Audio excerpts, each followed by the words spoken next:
আবার দুঃসংবাদ টেলিপাড়ায়।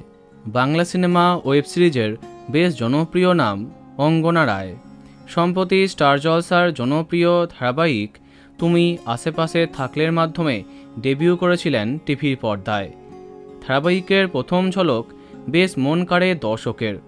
এসভিএফের এই নতুন কনসেপ্টে ধারাবাহিকের জন্য সবাই ছিল এক্সাইটেড। এর মাধ্যমে স্টার জলসায় কামব্যাক করেছিলেন রোহন ভট্টাচার্য। সবই ঠিক ছিল, কিন্তু ধারাবাহিকের গল্প মনে ধরেনি দর্শকের, তাই টিআরপিতে একবারও স্লট পায়নি তুমি আশেপাশে থাকলে। এরপরে নতুন চমক আনা হয় গল্পে। পারো চরিত্রে নবনীতার আগমন হয়, তবে তারপরে আরও জড়িয়ে যায় গল্প, এমনটাই মত দর্শকের।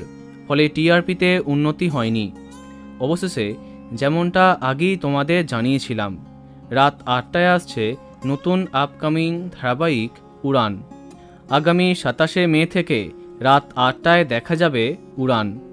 তাহলে কি বিদায় নিচ্ছে তুমি আশেপাশে থাকলে?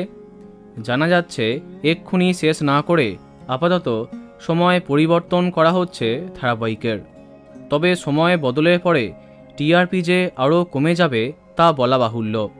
আর তারপর যে কোনো মুহূর্তে শেষ করা হবে তুমি আশেপাশে থাকলে।